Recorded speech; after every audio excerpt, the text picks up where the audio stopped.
Good evening, viewers. Welcome, everyone. So, we have here today again Dr. Adityanjee. Dr. Adityanjee is the President of Council for Strategic Affairs. So, I have the privilege of calling him again and again, and whenever I have something of geopolitics related subjects. So, today, the big issue that we are going to discuss is China. China is a very big country and very powerful, and it look like a threat actually to many countries. So our focus is China today, China's power and China's role and China's activity in the South Asia region. So welcome Dr. Adityanjee, welcome to our platform again. It's my pleasure to be on your platform, Hariji. Thank you again for inviting me, and I'm pleased to be here talking to you. It's my pleasure, sir. So I am moving to a very interesting question that is on the mind of all the people who have interest in geopolitics. So we have seen that how China dictates the private and social life of its officials. First, we saw the foreign minister, the Pin Gang, he disappeared. Then China removed the defense minister Li Shangfu after 2 months of disappearance. So how the so senior ministers in the Chinese Politburo just disappears without any reason. Nobody comes to know what's the case and what has happened, and China also removes them. So this create a big doubt on the mind of the general public and especially the neighboring countries. So what do you say about it? Well, there's nothing new in it. Chinese Communist Party has seen series of purges over the years.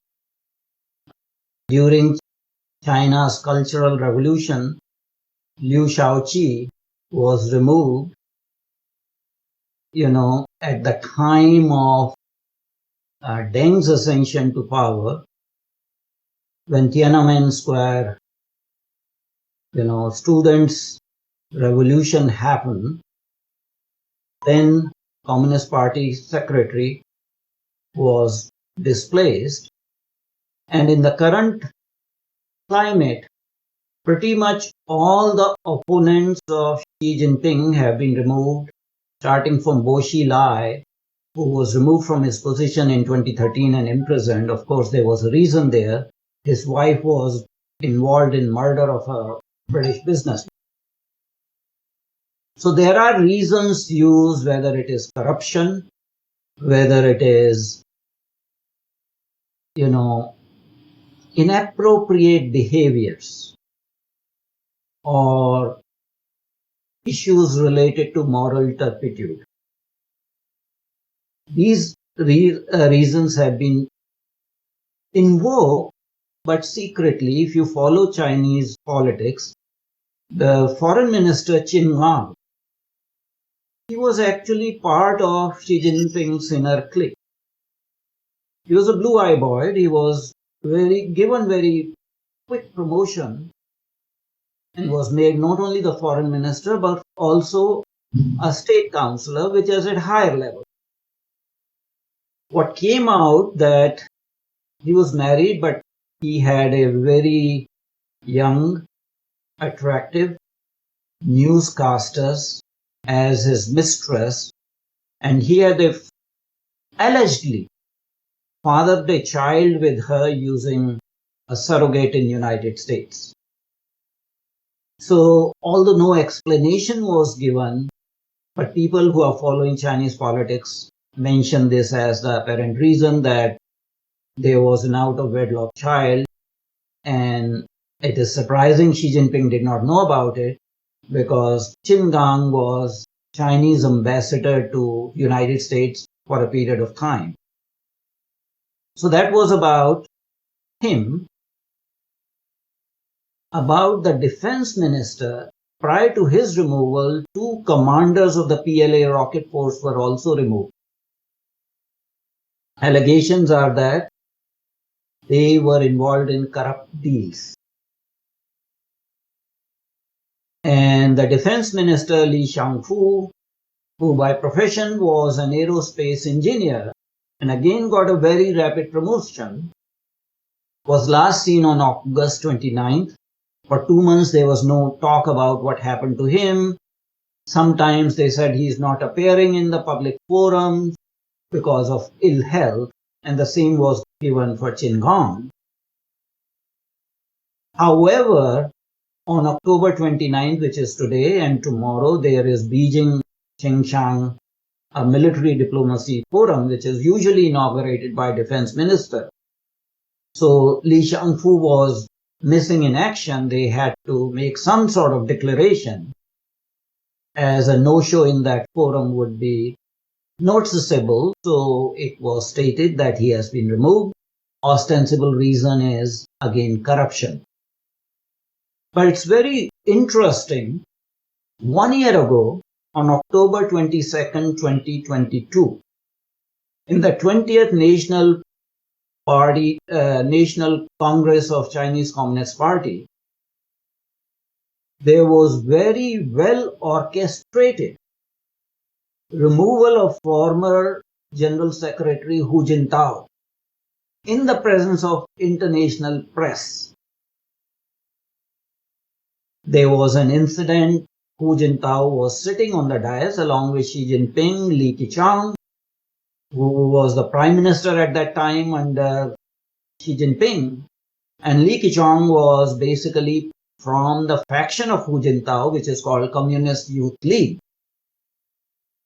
And apparently there was a red folder there, and Hu Jintao tried to open the red folder, tried to read the documents.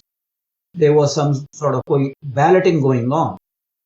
2 of Xi Jinping's associates prevented him from opening that folder. Now, I don't speak Mandarin, but some Taiwanese analysts who speak Mandarin did the lip reading and came to conclusion that there was this discussion between Hu Jintao and these 2 associates of Xi Jinping's associates, that they told him, Hu Jintao, that everything is already decided. There's no point looking at the papers. And there was an argument between them. And then on the stage, Xi Jinping gives a kind of indication to his bodyguards. They remove Hu Jintao, they try to force him out. There's a kind of scuffle lasting for a minute and a half. On his way out, Hu Jintao, who initially resisted, tries to talk to Xi Jinping, who gives a very mischievous and benign smile.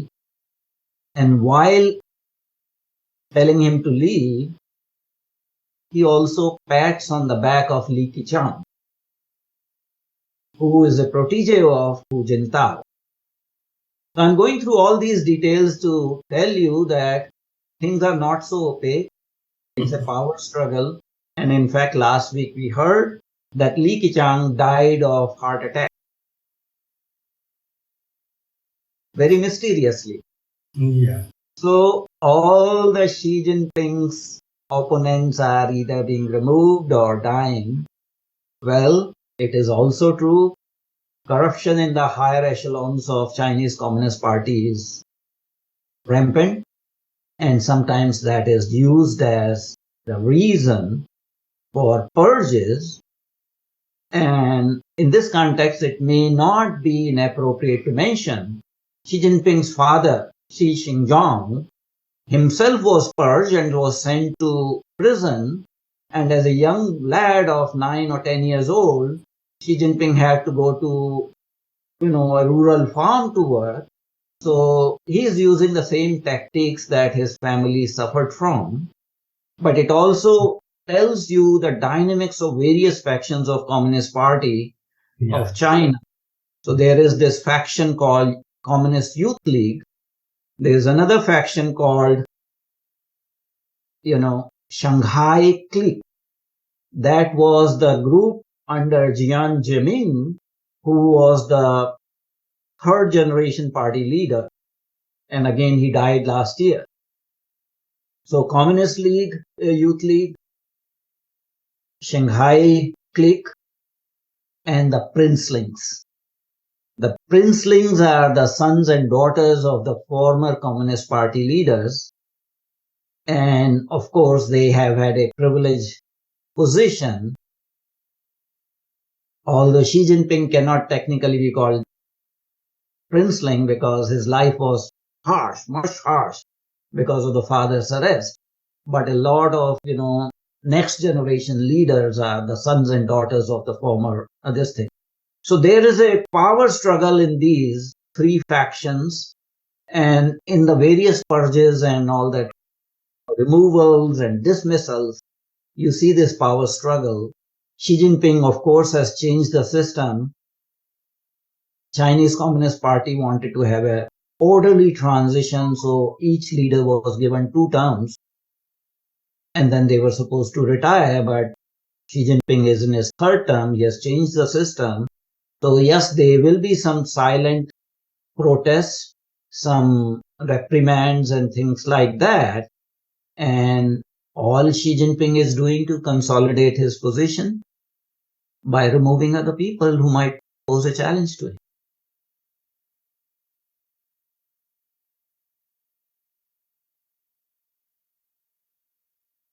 That was actually my next question, because whatever reasons were given by the Communist Party behind the disappearance and the removal and the death of the senior ministers actually. So those reasons were actually real, not correct actually. So this is only a power struggle. That's what generally people feel. There is power struggle, and again, you can use the allegations of corruption to your advantage. Yeah. And consolidated. Xi Jinping, after Mao Zedong, has been declared by Communist Party as a core leader, which means he's a paramount leader. Nobody can question him. And there's a Xi Jinping thought now. His enunciation of China Dream is central to party's thesis. So this is a paramount leader. It's a ultimate dictator of communist China who is continuing to consolidate his power. He's 70 years old now. He has been in power, direct power, from 2012 onwards. And when he came to the power as Communist Party General Secretary, he was described as redder than the red. Despite his harsh experience as a child, father's purging, and his application for membership of Communist Party having been rejected 9 times, on the 10th occasion he was granted the membership. He is still wedded to the communist ideology. He has demolished the capitalism with Chinese characteristics by, again, downsizing and, attacking the businessmen, Chinese businessmen. Chinese economy is now, although it was based on a bubble, the construction sector and all, Evergrande Construction Company,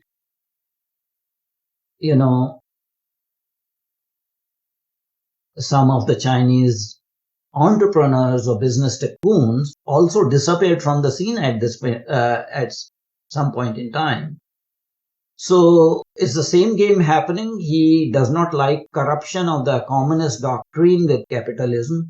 So he's trying to bring back Chinese society to the true form of Chinese socialism by weeding out the corrupt elements who can be purchased through bribes and other inducements. So my 2 related question: in the new world today, even the Chinese youth and Chinese people are very much aware of the world around them, and they are not so closed as they have been when they opened up. Actually, so they get all the news and all that. So, what is the position of Communist Party in China's politics? Is this quite strong? And do you think there is a discontent among the people with this Communist Party? It is a totalitarian party that controls everything. It controls the system. Yes, there have been demonstrations at local levels, and there is discontent amongst the youth. The unemployment rate in Chinese graduates at this point in time is 20%. And some of the Chinese youth, college educated youth, are adopting what is called voluntary simplicity. They don't want to go into the rat race, and they are migrating to the rural areas to have a simple life so that they can live, on limited means because of the cost of housing, other things. So there is discontent, but the grip of Chinese Communist Party and China's strongmen remains tighter than ever. People have speculated about, there was a time Xi Jinping was away for 2 weeks, was not seen. People, spread rumors that there was maybe a military revolt, but that was not true. He appeared again. So I don't think at this point in time the popular revolt is of such a nature that they can dismantle the current system and have an alternative system. Mind you, China still has $4 trillion in foreign exchange. If you combine the Chinese foreign reserve and Hong Kong, which has become now de facto part of China, the total comes to $4.0 trillion. So the state has a lot of spare capital that they can use to quell the local disturbances. So no hope for Chinese people at this point in time. Even the China's internal security is quite big. Actually, it's bigger than the military. Yes. And Xi Jinping is really a very strong leader, and he has a strong hold on this Chinese Communist Party. He controls everything. He is chairman of everything. Having been declared core leader, he is the general secretary of the party. He is the president of China. He is the president of Central Military Commission. New entities are created, and he becomes, chairman of that. So he's commander and chairman of everything, every entity in China. And it does not appear that anybody would be able to displace him at this point in time. He got his way in 20th National Party Conference in October of 2022. People thought that at the time of the appointment of the new government in March of 2023, maybe his position might be shaky. He chose his own acolytes, including Qin Gang, as foreign minister, and Li Shangfu was appointed as defense minister, superseding more senior people. So he was able to have his way, and now he's again able to have his way by sacking both of them because they became inconvenient to him. I personally don't think that, short of an act of God, Chinese system will lead to chaos of either the Cultural Revolution or the Tiananmen Square kind of rebellion under the current circumstances, because opposition is totally disorganized. What is happening on a silent scale that a number of Chinese citizens are quitting the Chinese Communist Party. Previously, it was great to be a member of Chinese Communist Party.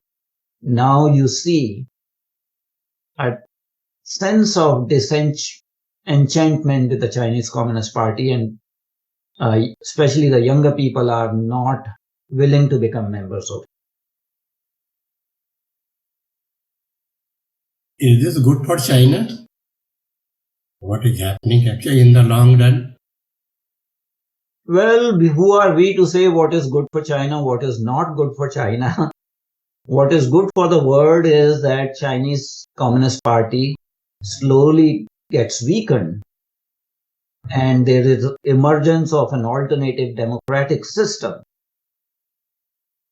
So it depends upon your perspective what is good for China.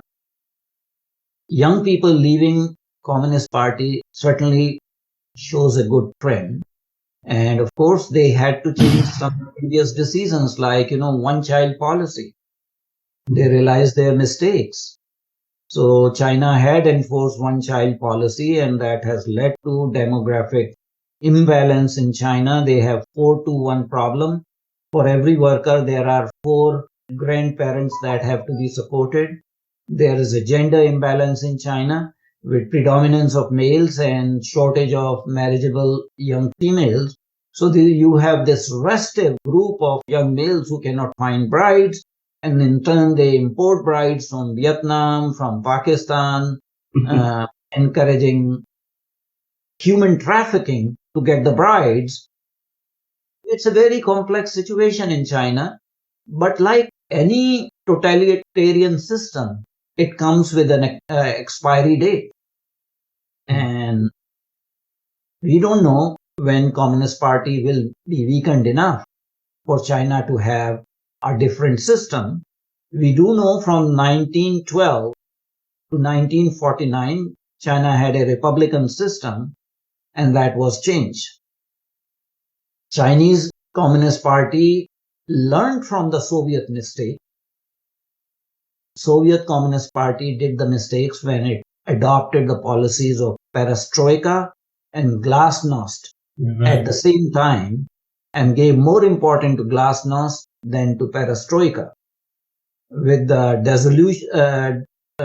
dissolution of Soviet Union and exit of Mikhail Gorbachev, Chinese Communist Party learned a lesson. So, they were focusing on glasnost or openness. There was a democracy wall where people could go and post messages. All that is gone. Censorship is very tight.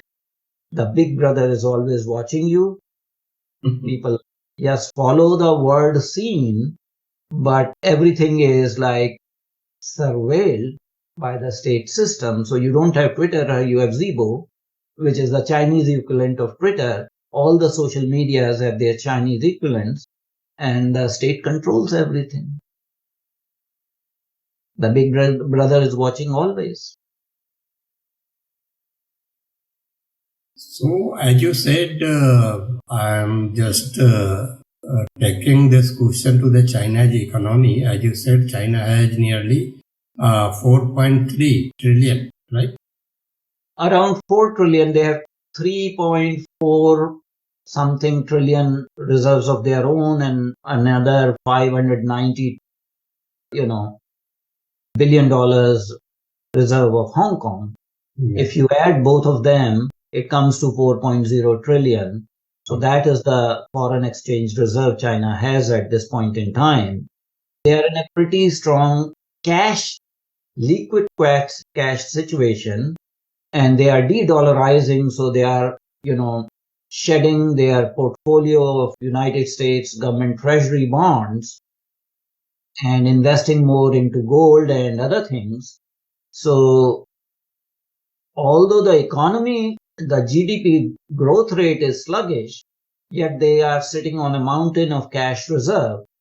So when push comes to shove, they have enough cash to survive. So they have cash, but what is the real position of China's economy? Chinese economy is undergoing some restructuring, as I told you, that Xi Jinping is trying to bring it back to socialism with Chinese characteristics. So the state control is, getting more and more prominent. Previously, Chinese companies were able to enlist on NASDAQ, Tencent, and all those, companies. And suddenly they were told not to enlist on NASDAQ because then the United States becomes privy to their bottom line or their financial documents and things like that. China's exports continue to rise. In fact, if you look at India-China relationship, trade relationship, in 2021, China had a trade surplus with India of $100 billion. In 21-22, it came down to, I think, $70 billion. And the 2023 estimation is that the trade deficit for India would be more than $101 billion. So despite the adversity because of COVID and all, stopping of factories, they have managed to pull up feet and they are going along. They are not growing at 8% rate, but taking the size of the Chinese economy, even 4% growth is substantial. And specifically in terms of India, we continue to have trade deficit with China. In other words, what we are doing is subsidizing the PLA to the tune of $100 billion every year. On one hand, we say that we have a border conflict with China. On the other hand, we are fattening the dragon by buying more from China and trade deficit being in favor of China consistently year after year. So something has to change this equation. So this trade deficit with China has been there for a long time actually. What do you think India has been not able to do anything about it? So trade deficit actually ballooned in favor of China from 2004 to 2014. Now it's for anyone to see why that happened, why Indian manufacturing sector was allowed to just perish during those 10 years.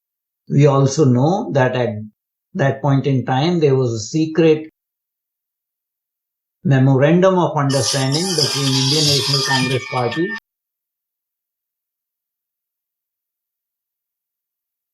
and the Chinese Communist Party. We still do not know the content. It was signed in Beijing, I think in 2007 or 2008. The signatories to that secret memorandum of understanding was Xi Jinping as vice president, and the other signatory was a political leader of Congress Party from India by name Rahul Gandhi. So we don't know why Indian manufacturing sector was allowed to perish. And despite talk about boycott of Chinese goods, we continue to import from China low-tech goods. These are not necessarily high-tech goods, even consumer goods, So Indian consumer has to change its behavior. Indian industrialists have to do some local manufacturing, develop alternative supply chains, and give a boost to Indian manufacturing, whether it is under Atmanirbhar Bharat scheme or any other incentive, but India has to boost its manufacturing sector and strengthen our manufacturing economy so that we do not subsidize Chinese military to the tune of $100 billion every year.